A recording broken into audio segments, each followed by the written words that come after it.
Welcome to Martin Willitts Jr.'s book launch with Silver Bow Publishing. We are excited to celebrate Martin's new collection, All Beautiful Things Need Not Fly. I'll start by sharing a bit about Silver Bow Publishing. Silver Bow Publishing is an independent, creative book publisher committed to publishing great literature in all genres.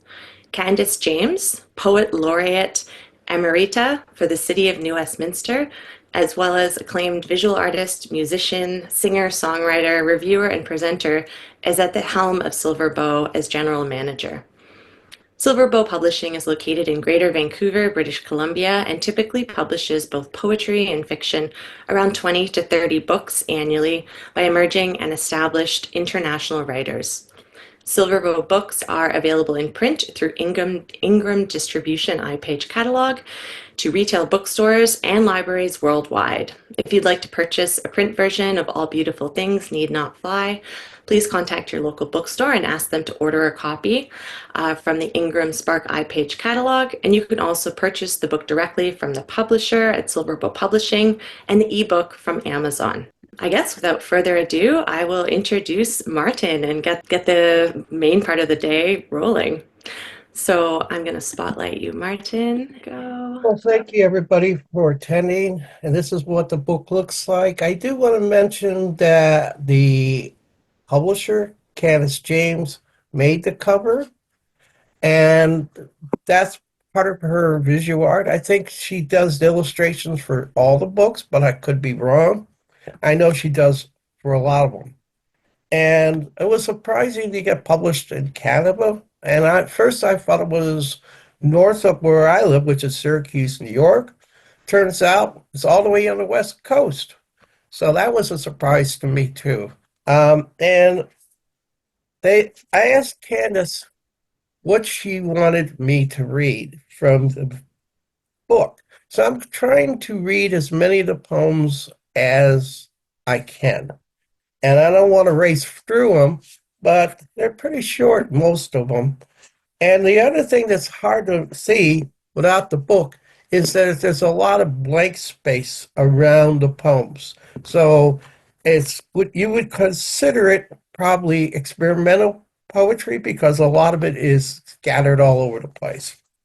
This first poem is called A White Stitch.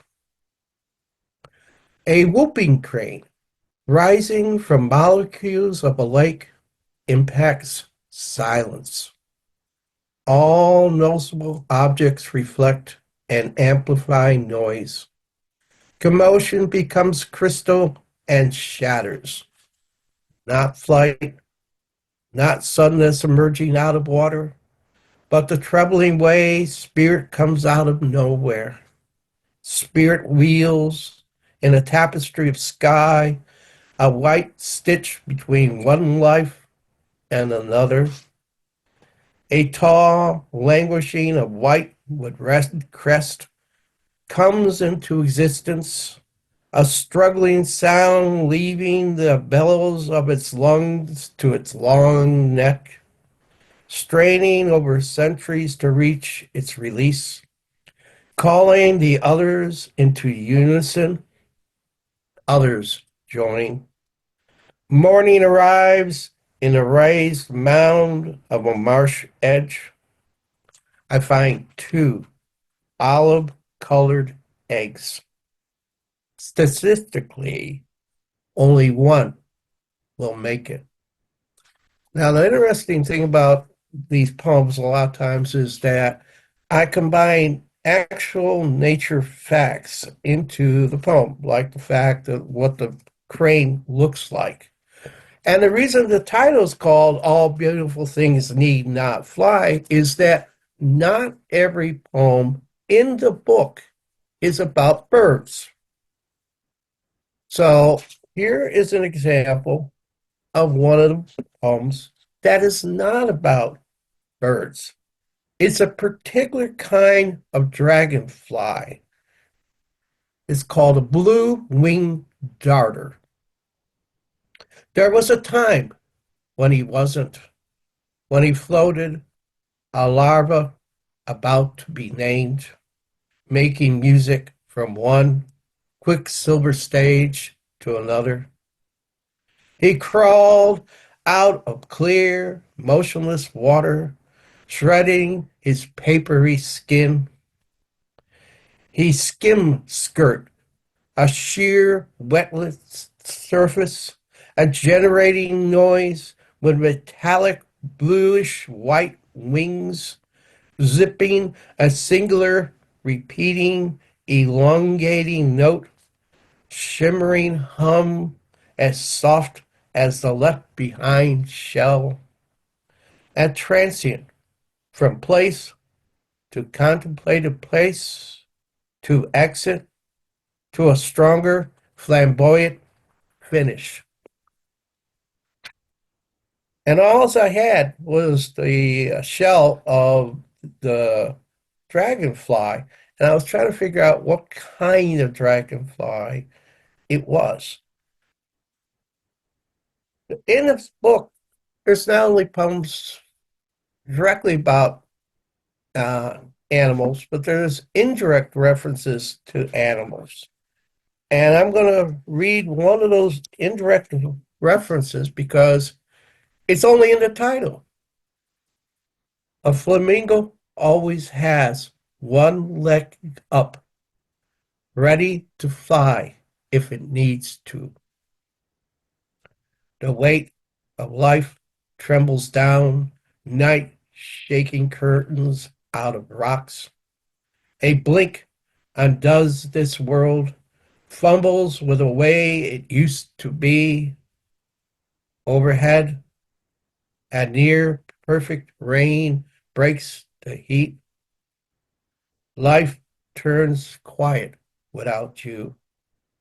Rain writes this down.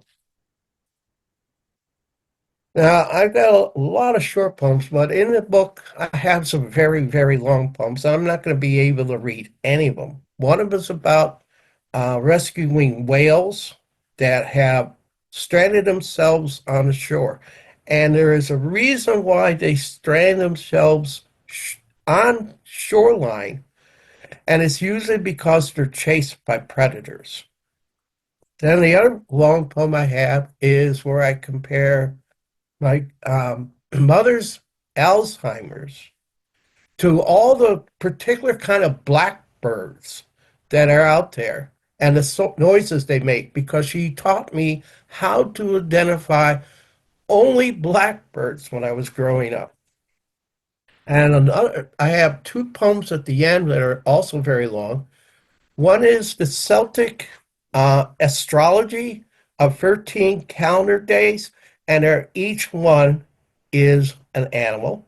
And I also do the Egyptian 13 month calendar, which is half human and half animal. So there are some very strange poems in this volume. This is something a little bit more familiar to a lot of people. It's called crickets. While planting thick, miniature, devilish gardens of leopard spotted ferns, there, in humbling silence, an almost sound when our ears have almost forgotten, they almost missed the cricket's faint beginnings. It takes a while for recognition to plant itself, a secret we almost missed. A cricket sings, thanks. As summer heat grows fierce as penance, the cricket seems sharper and faster. We cannot measure heat by its frantic clicking. When everything cools, it slows its message. Songs carry dawn throughout night, as its songs of praise are never long enough. And after all, isn't this what it's really all about? This singing life, this tremble of heat and heart, chants of simple pleasures, these sublime desires hiding in greenness with incredible, grateful singing. A lot of people don't recognize that the reason cricket goes louder is because it's related to heat. Awestruck, drumming clatter of geese head north, answering the call to return, breaking the boundaries of my heartbreak, loudly proclaiming their presence, crossing the invisible bridge of life and death. Like I said, some of these poems are very, very short. And I started writing a poem that started off as a nursery rhyme about magpies. And if you've never seen magpies in flight, their wings are black with white stripes, and the other side of their wings are white. Today, my voice is full of magpies. One magpie presents danger. C2, there will be a marriage. C3, a person is about to go on a journey. C6, and there will be an ending. 9, we'll talk nonstop about love. Always welcome a magpie nest. For love will roost in our houses. Magpies chase away false ideas, scolding them. If they build a nest in the thickest splint of a tree, they will build spiritual doorways. Enter. Magpies are flamboyant, reminding us we should never hide from the world. There are times to be shy and reclusive as the magpie. A gathering of magpies becomes a bridge. Expect the unexpected. Now, I included in that poem two different beliefs about the magpies.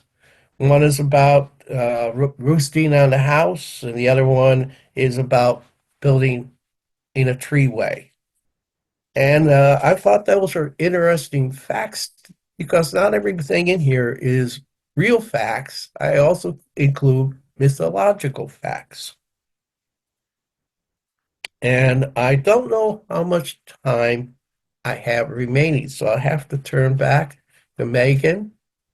And I thank her for having hosted this program. But I need to know if I have more time. You have a few more minutes for sure, Martin. I think Okay. we're all captivated here, so we would love to hear a bit more from you. Please. Okay.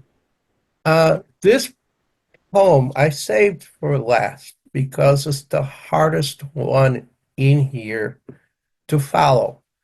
It's based on I was an oral storyteller, which is a person telling stories from memory. And I used to perform in front of children. And I would go into schools and I was a librarian and I would tell stories at libraries. And they were all stories from around the world. Well, one of them I used to tell is a story from Japan called The Crane Maid. And in the story, basically, it's an older couple that cannot have children. And they are very sad because they're getting very old and they will never have children. And all of a sudden, somebody knocks on the door. It's a young woman. And she asks to be in the house overnight because it's snowing. So they let her into the house and she promises them that if she can stay there, she will pretend to be their child.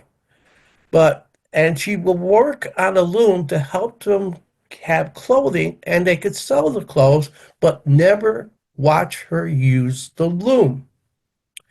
And one day they forget their promise. They open the door and it turns out that the girl is not a girl. She is a crane. And as soon as they open up the room door, she turns into a crane. And that's where this poem comes from. And it's several haikus, so they're very short. The girl's hands move slow, feathers on the loom and air, neck bent to weaving. She weaves soft whiteness origami, snow white cranes, small bone birds in flight. I open her door. A startle of snow feathers, silence of branches. Cranes pass through moon glow, twist white after images, shapes of cranes remain. And I thank Silverfellow. I thank Candace James for putting out this book and making the cover. I thank Megan for hosting the program. And it was been very delightful. Thank you. Thank you so much for that, Martin. I realize now that I forgot to read your bio, and I'm going to read it just because it's so I feel like it's a shame not to include it along with all of these wonderful readings. So I know we're doing things backwards. It's like having breakfast for dinner, but Martin Willitts Jr. is an editor of Comstock Review. He won the 2014 Dylan Thomas International Poetry Contest, the Stephen A. DiBiase Poetry Prize in 2018, Editor's Choice Rattle Ekphrastic Challenge in 2020, the 17th Annual Sejong Writing Competition in 2022, and he has 21 full-length collections of poetry, including his most recent publication, The 36 Views of Mount Fuji, including all 36 color pictures from Shanti Arts Press. He's a retired librarian living in Syracuse, New York, and he currently evaluates prior learning evaluations for SUNY Empire State College. We've been treated to something special having you here to launch this book tonight, Martin, and I just would love to take a moment to show my appreciation and for everyone else too as well, and give you a round of Zoom applause. Um, I guess we have a chance to answer some audience questions. And if you have a question for Martin, you can put that in the chat. You can raise your Zoom hand and I'll look for you. Or you can just unmute yourself and ask your question. While people are coming up with their questions and putting your thoughts together, I guess I was wondering if you could tell us a little bit about what inspired this collection. You mentioned a little bit how it's not all about birds, but I was wondering if you could speak a bit more to what inspired the collection you read from today. Well, I've always been interested in science, and it not just natural science of nature, animals, sea life, astronomy. One of those few people that can actually understand string theory, how vortexes work, and very complicated things. And when I was going to college, everybody wanted me to go into either the math or sciences, and both bored the crap out of me. I just had too much energy, like a 5-year-old. And that's why it was better for me to be a children's librarian for so many years, working with young children, crawling around the floor and acting just like them. So the animals was just something that I was interested in, but also, like I said, I included other ideas about animals, including mythology, astrology, all kinds of other things. And it just built over time. And I had no intention of it being all in one book, but I realized a lot of my books are thematic of one kind or another. And I thought, well, I'll put these all together as one big book. I'm not sure exactly how many pages it is.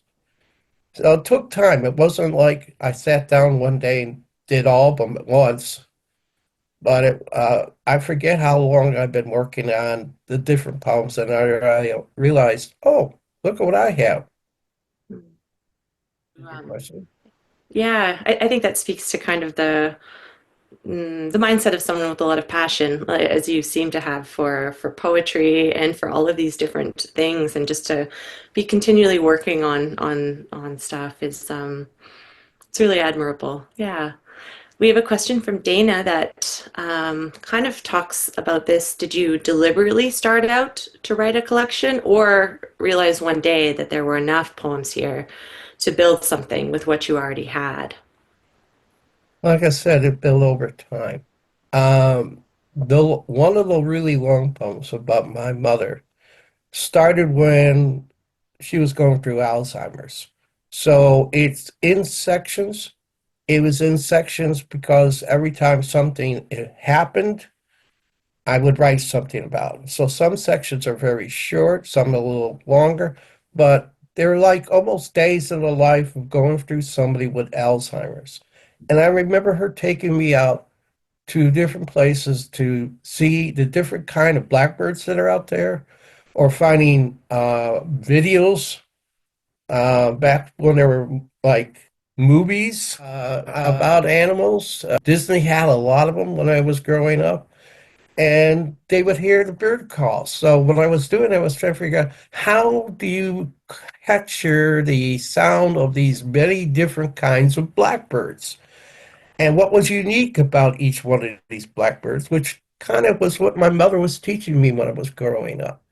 So that took me probably the longest. The next longest was the one about the whale rescue because I was part of a group that was trying to save this whale that had landed on land, and you have to keep them wet until you can push them out or have them tugged out by tugboats or something. And they just lay on the ground, and you just feel sad when you're doing it. And I kept thinking about what it was like, how frustrating it was. And it reminded me so much of somebody dying. So like I said, it takes over time. Some of my other books are about paintings. I'm one of those people that can walk in an art museum and say, that's such and such a painter, that's such and such a painting that was made such and such a time. I went into a museum in New York City. I started getting so excited. I was talking about, oh, look at this and oh, look at that. And the next thing I know, I have a crew behind me thinking I'm a tour guide. And it's just part of what I'm interested in. I have another one about my time in Vietnam with war. And I'm an anti-war person as hardcore as you can ever get, having actually been in one. And it's not a pretty sight. I think about it all the time about how useless it is, how many people are destroyed, how much land is destroyed, and anything else that comes along with war. So I have one about that. I have so many thematic books out there, and that happens to me a lot. Now, I have a few that came out that were not thematic, couldn't make them into one, but it just depends upon the collection. And I have too many poems. I've been writing too long, and I don't seem to stop. It was really interesting hearing from you before this event started, and just getting a few of your interests that you spoke to, from music to working on the farm to, I mean, I guess shoveling the driveway isn't an interest, but I honestly don't understand how you have time to write poetry with all the shoveling you do. Um, That's so just recently. There's a kind of a comment and a question from Marianne, which I think are really interesting. So Marianne says, these poems really seem to speak to today. Do you feel that your poems are more timely or timeless? Oh, that's an interesting uh, way of looking at it. Since I'm interested in ecology, I actually had a grant to put out an anthology about ecology. And it was not only poetry, it was also essays and also references because I was a librarian. What do you expect from me? So I had all these places you could look for if you wanted more information about water, or if you wanted to know about fires, or if you wanted to know about earthquakes, or any other kind of natural disasters, where to go to find more information. And I found podcasts, I found all kinds of things. And I decided, send people resources. Let them look at the information themselves. The most interesting one I found was how much Antarctica is falling apart and how they can actually get under parts of it and see how it's going to crack even more and fall into the ocean. I thought that was the most interesting one because they had the long range projection with charts and graphs and everything else. And I love that kind of work. And Marianne knows that I used to be a musician. I used to write about, she actually published a couple of my poems about music. I had a long poem with her one time about John Coltrane's music that I actually wrote while listening to John Coltrane. So it was as long as his piece was. And I thought that was interesting. Just type and just let it go and listen to the music and catch the feeling of the music. And since I had played music, I also understood what he was doing. And I can't remember the name of the piece anymore, but the idea was that it had a chant throughout the whole thing. And on the top of his sheet music, because I've actually seen it, it only had the words on it. It did not have a note on it. It didn't have any idea how to play it. It was just constantly repeating words all the time. And John Coltrane actually has a church about him in California that you can actually go to church service and hear John Coltrane music, which I thought is hysterical. And I actually, when I was very young, I sat in on a jam session with John Coltrane. Wow. I feel like there's so much to your history, Martin. We'd need, I don't know, a weekend with you at least to get any sense of everything that you've done and experienced. But thanks for sharing everything you have today. I'm wondering if we have any more questions or if there's anything you want to say about your collection, Martin, before we move on to the open mic. I think I see a question from Mike. Hey, Mike. Yeah, I was actually looking for the. I don't use Zoom for raising my hand, so I was trying to find where that was. So no, I love this cover that you've got here. You said that somebody at the publisher took care of that for you. Yeah, Canis James, Okay. who runs the publishing house, Silverboro Press, which you can actually look up. I will reference it again that you could actually buy this book or any other book. I recommend always buying from the publisher, not Yeah. Amazon, and to support the publishers. And I have a lot of books and a lot of publishers. It's not just one place.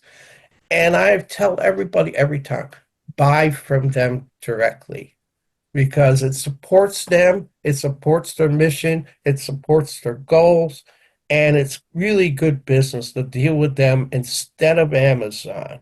I doubt seriously in Syracuse, New York, the bookstore is going to carry it because all we got is a Barnes and Noble, Mm. and they're notorious for not doing things. But since it's on Ingram, Ingram reaches libraries.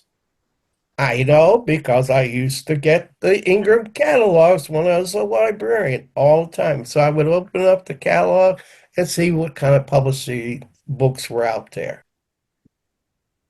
Can I ask a Silverbook follow-up Press. or? Oh, sorry. Let's just say, I was going to ask if I could ask a follow-up. I noticed on the I went to the website right after we started here, and there's been pictures of all these different books. Does the publishing, does the publisher supply all those paintings that are on those covers? They're pretty, there's a lot of very nice paintings there. So, I had a choice between uh, birds which were blue or birds that were red. So I okay. can't believe she made two different paintings, but that's what she must have done. I'm not sure if she did all the covers. I assume she does because she does artwork. That's pretty nice. So, cool. Thank you. Thanks for asking that, Mike, and I'll bring you back in a second for the open mic. But Candace James is a really hardworking, creative, brilliant person, and it is her artwork you see on many of the covers, and she loves working with the authors, and I'm sure she's going to love watching this later on YouTube. I put a couple links in the chat to about where you can find the book. You can purchase it from the publisher. You can purchase it from your local bookstore, but you'll have to ask them to order it in because, as Martin said, there's only so much space for so many books out there. So you would have to approach them and ask them to order it in from the Ingram Smart Distribution iPage catalog. And we also love supporting our local bookstores, and thanks for making a pitch there for that, Martin. Um, is there anything else you want to add, Martin, before we roll into the open mic? Well, I see some numbers on the chat. I don't know if you went through all those questions because it's still got a number there.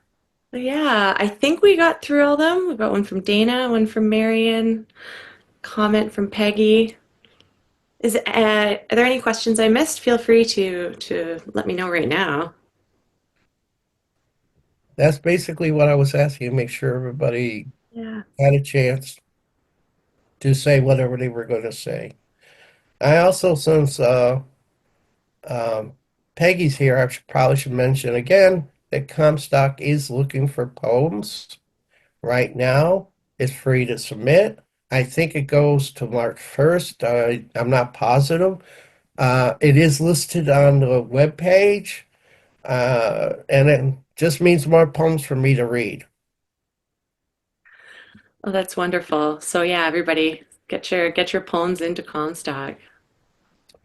Another thing I probably should mention, even though it doesn't affect everybody here tonight, is that I'm created a program in New York State with the state fair, which is a poetry contest for two different age groups. One's for children, and another one's for adults, in two different categories. One of them is the New York State symbols, and the other one is just an open theme.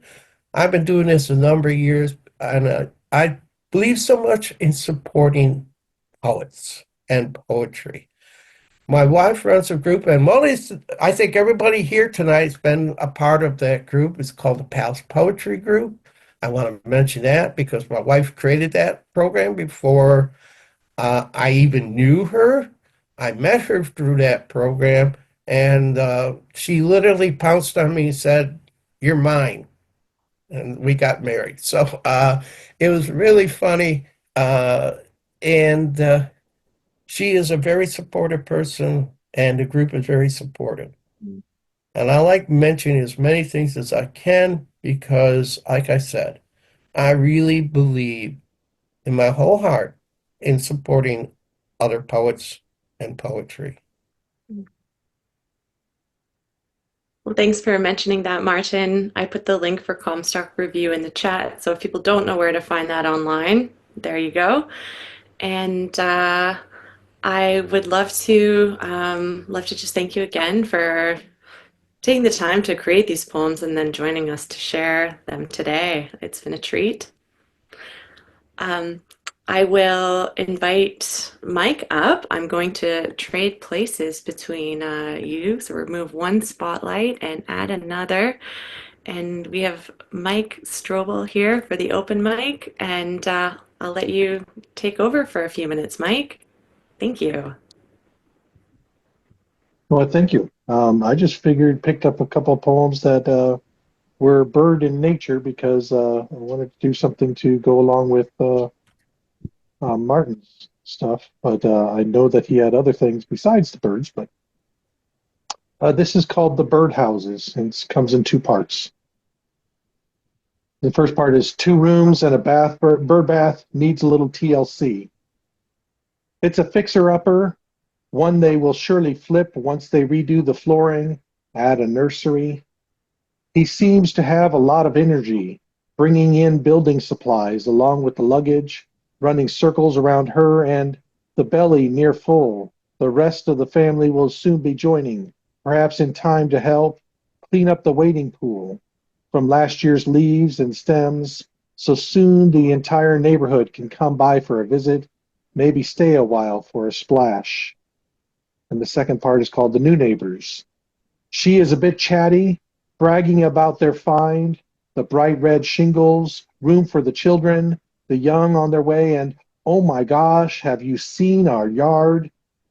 He acts like they've stayed too long, first half-heartedly greeting us at the end of the property, then flitting around to watch, barking little statements to get our attention when he felt we were prying too much and it was time for us to go. And the second poem is called Two Waxwings. And that one was inspired by an internet photo. Two waxwings playing the winds, high on life and holly berries, spiraling through the cedars until the lead kept going into the promise of sky. Beyond its abrupt end, falling and folding feathers one last time. The latter flit down, nudging its playmate, pecking to wake the spirit silenced, finally laying also on its back, joining its companion in stilled flight. I watched, disturbed by the crashing thump upon my window, frozen in their tragedy. Don't ever leave me, my love. Don't ever leave. Thank you. Thank you so much for that, Mike. It was a wonderful addition to the poetry of Martin's, and I'm glad you could join us for the event and share some of your own work. Our second poet tonight, I'm really excited to welcome Marian. So, Marian, I'm going to spotlight you and your beautiful cat. Yes, the photogenic member of our family. I actually can't spotlight you if I haven't started the video, but that's okay. We're Yeah. excited to have you today and hear your words. Okay. This poem is about Greenbelt, Maryland, which is a cool place and cool little place in our area. Return to Greenbelt, Maryland. Turtles swim beneath the scrim of wild leaves. A great blue heron presides. Despite him, turtles surface, pretend to be smooth stones, half in, half out of earthy pond water, separate from the man-made lake, fringed by pads and lilies, lake we won't visit for long. We will go to the museum. We will gaze at the lake painted as blue, opaque, without streaming weeds or lilies, without fish or turtles, without their breath.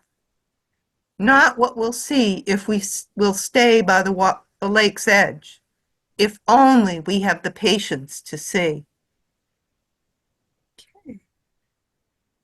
Do I have time for another one?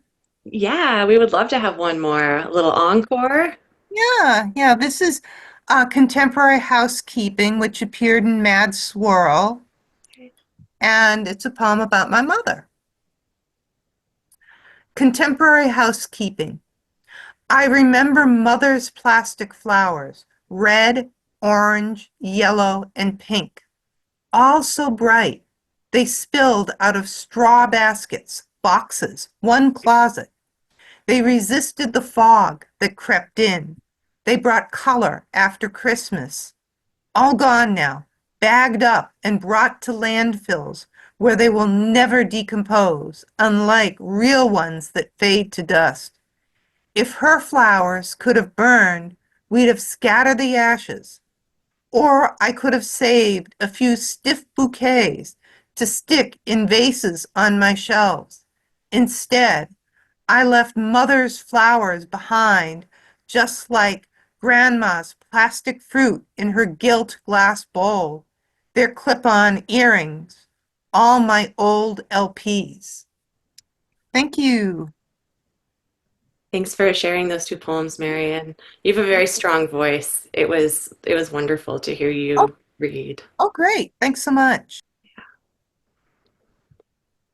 Well, with that, we'll wrap up our launch for All Beautiful Things Need Not Fly with Silverbow Publishing. I really appreciate everyone joining us here today, and I hope you go out and purchase this wonderful collection, available worldwide in ebook and print. I'm going to stop the recording now and bid everybody a wonderful afternoon or evening, depending on where you're tuning in from.